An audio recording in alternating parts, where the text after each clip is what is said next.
paz do Senhor, povo de Deus, tudo bem com vocês? Graças a Deus.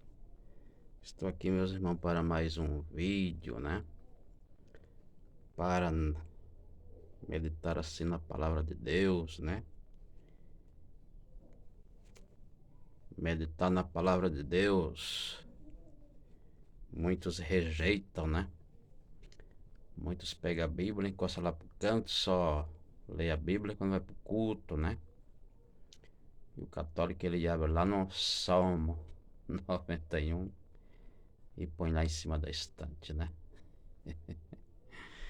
Mas a palavra de Deus, meus irmãos, não é para isso não. A palavra de Deus é para a gente estar meditando nela sempre, né? Está sempre meditando. Você vê que tem até pessoas aqui no canal, né? Que faz vídeo, e você nunca vê ele pegar na Bíblia Sagrada para ler. Tá um caso sério, né? Isso está acontecendo até no meio dos cristãos.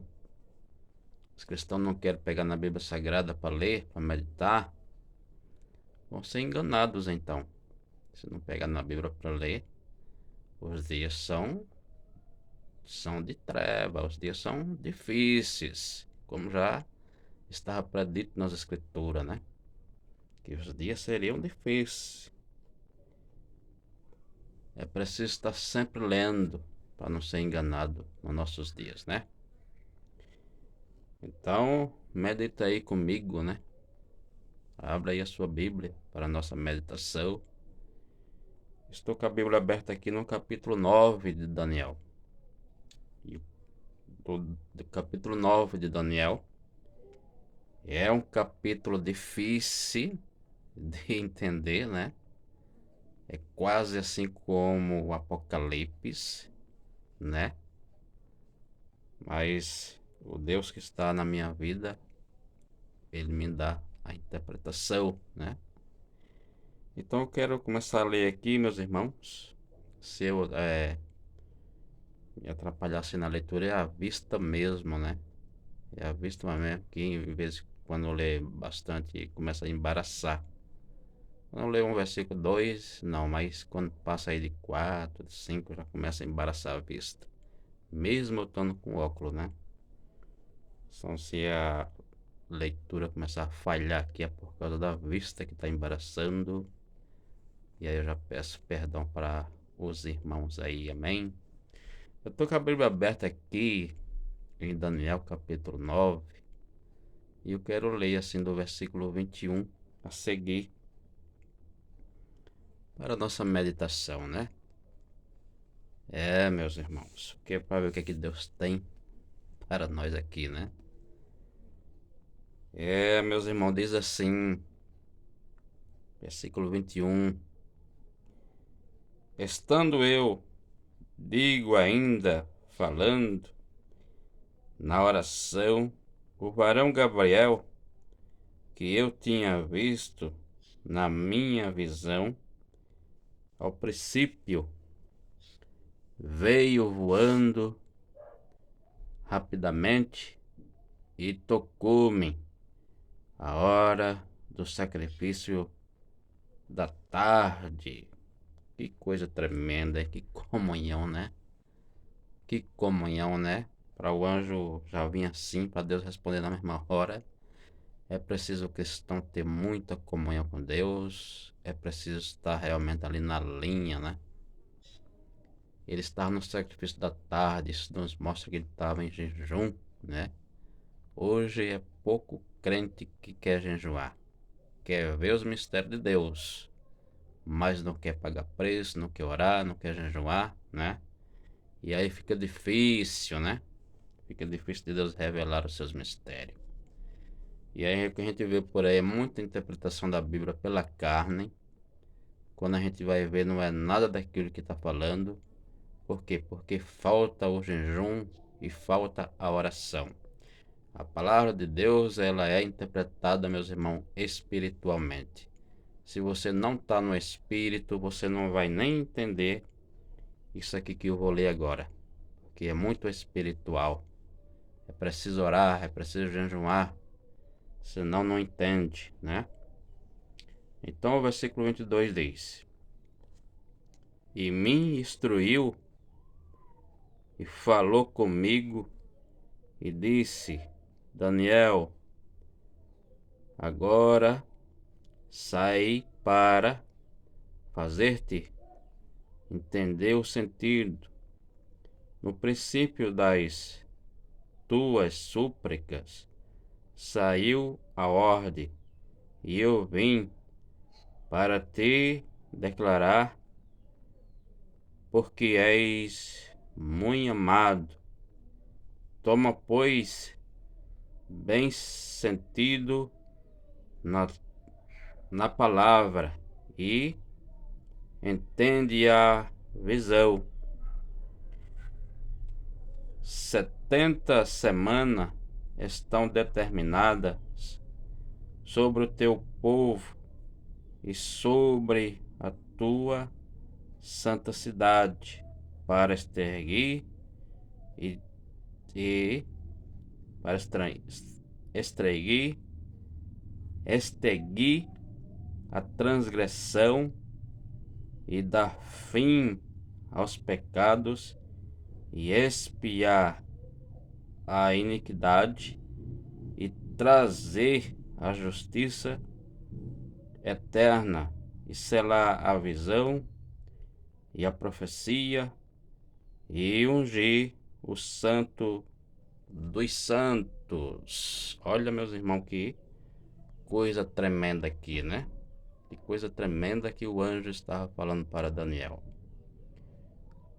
O Daniel, ele leu lá no livro de Jeremias que o seu povo Israel ia para o cativeiro da Babilônia, ia ficar lá por 70 anos, e Daniel agora começa a orar, começa a jejuar, para ter uma resposta da parte de Deus, se isso realmente ia acontecer, se isso ia acontecer mesmo, né?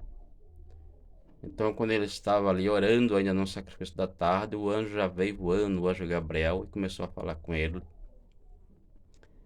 E disse, sim, vai acontecer, né? Só que aqui, o anjo diz que fala de 70 semanas. Ele afirma que realmente o povo ia passar 70 anos de cativeiro na Babilônia.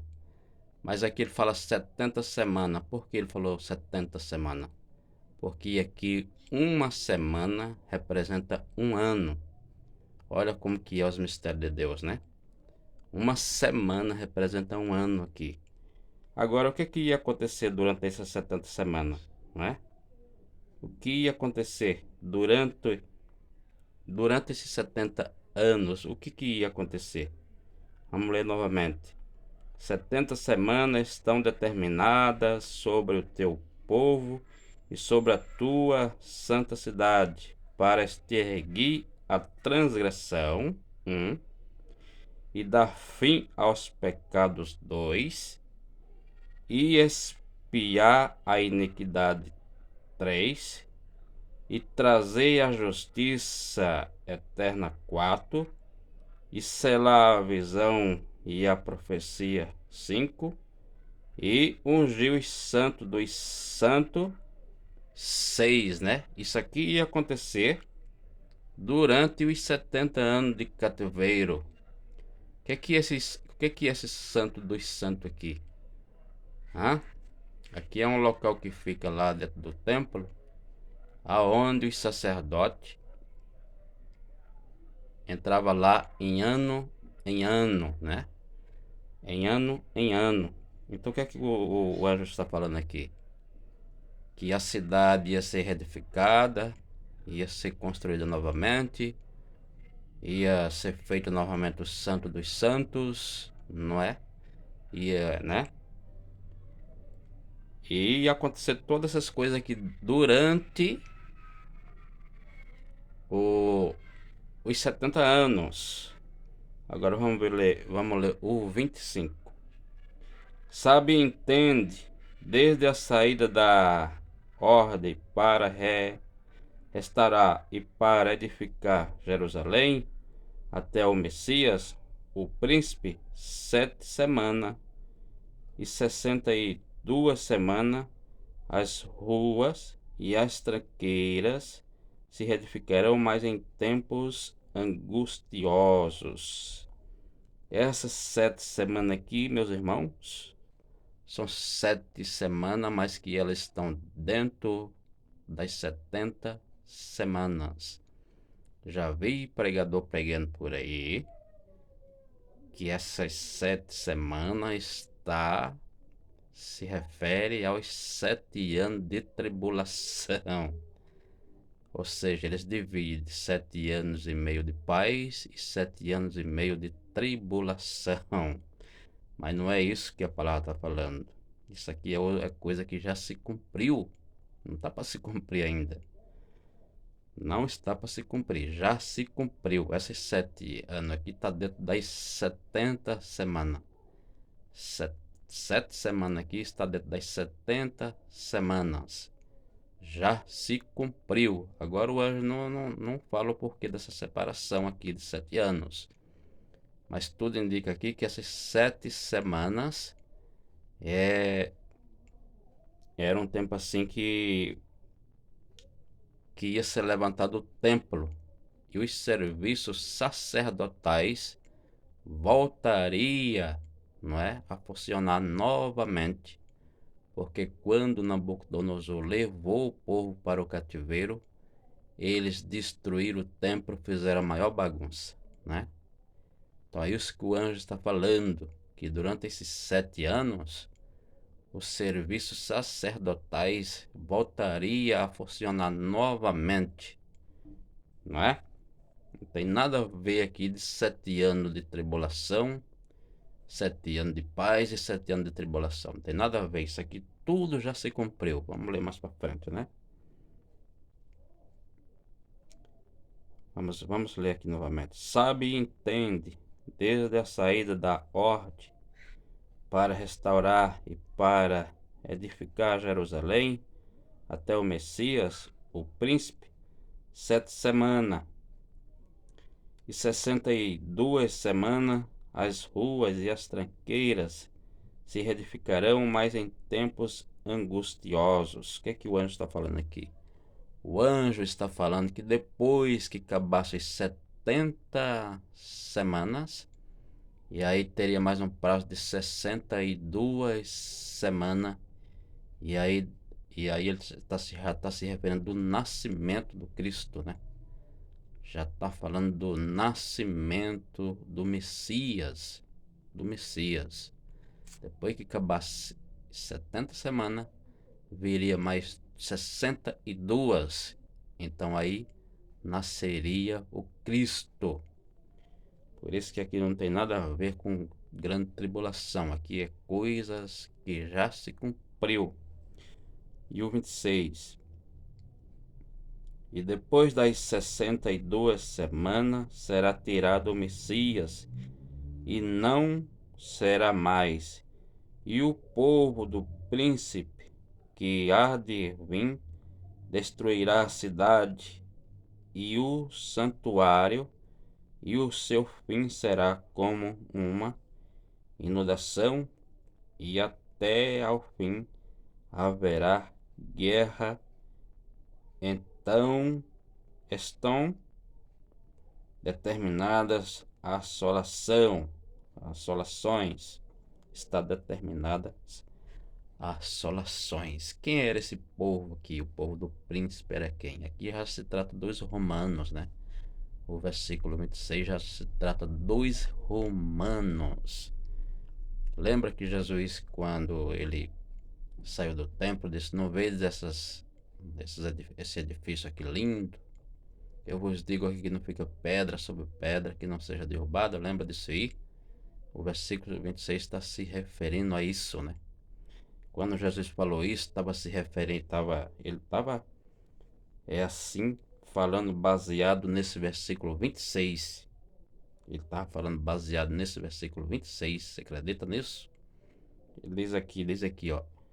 E depois das 62 semanas será tirado o Messias, e não será mais. Será tirado o Messias. O Messias seria crucificado.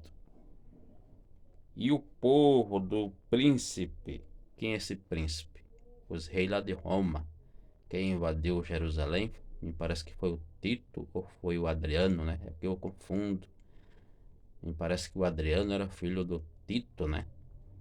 E aqui está se falando dele. E o povo do príncipe.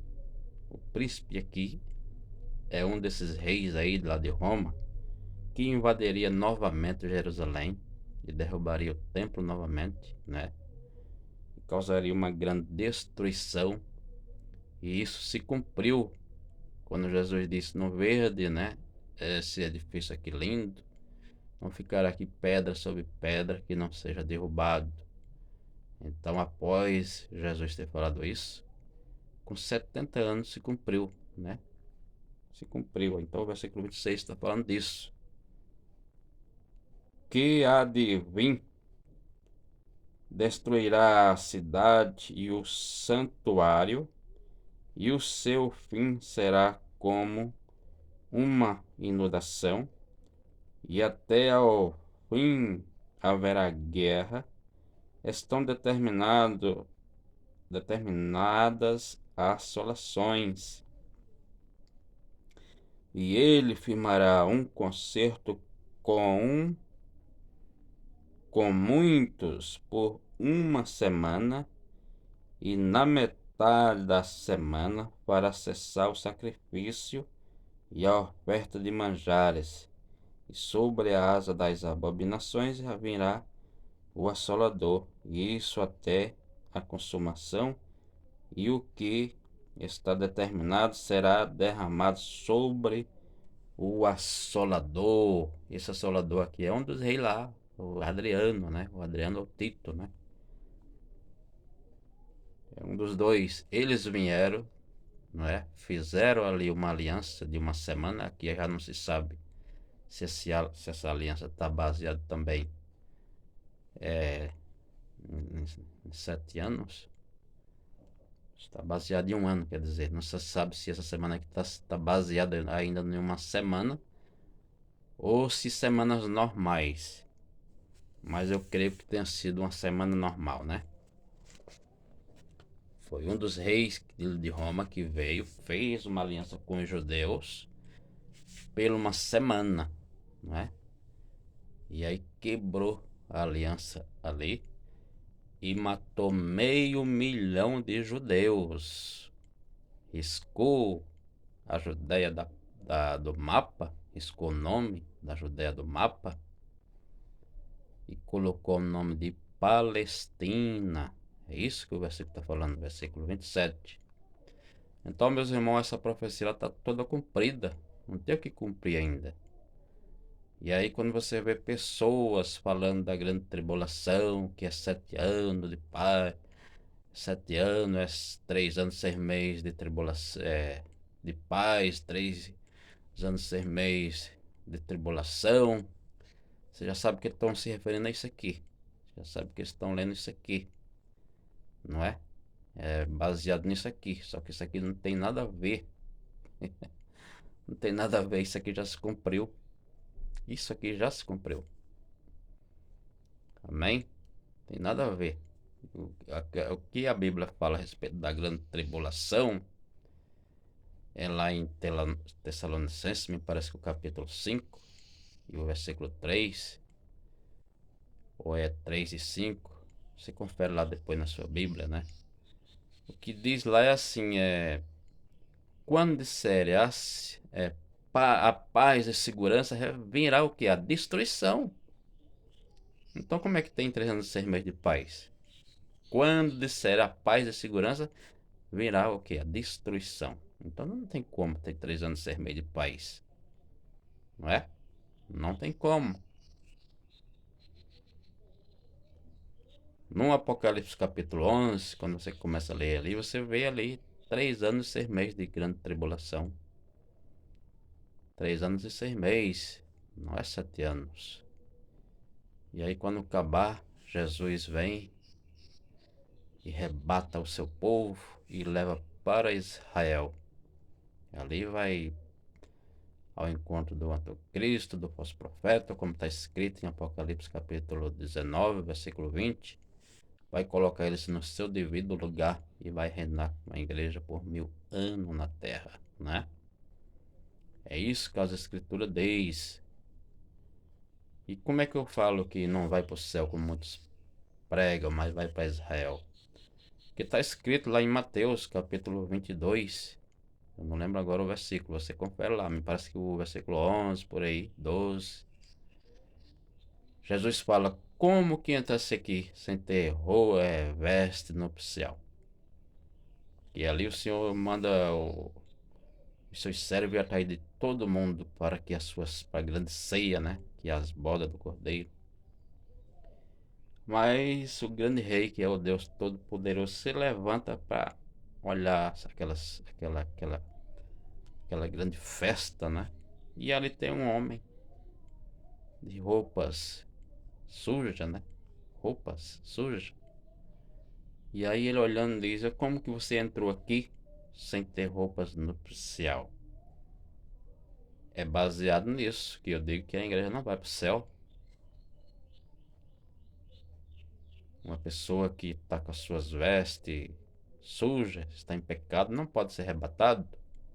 Como é que ele vai aparecer lá no céu? Medite nessas coisas e veja se tem cabimento. E aí você vai entender o porquê que eu prego assim, né? Então, meus irmãos, fica aí esse pequeno vídeo para a sua meditação, amém? Que Deus assim vos abençoe.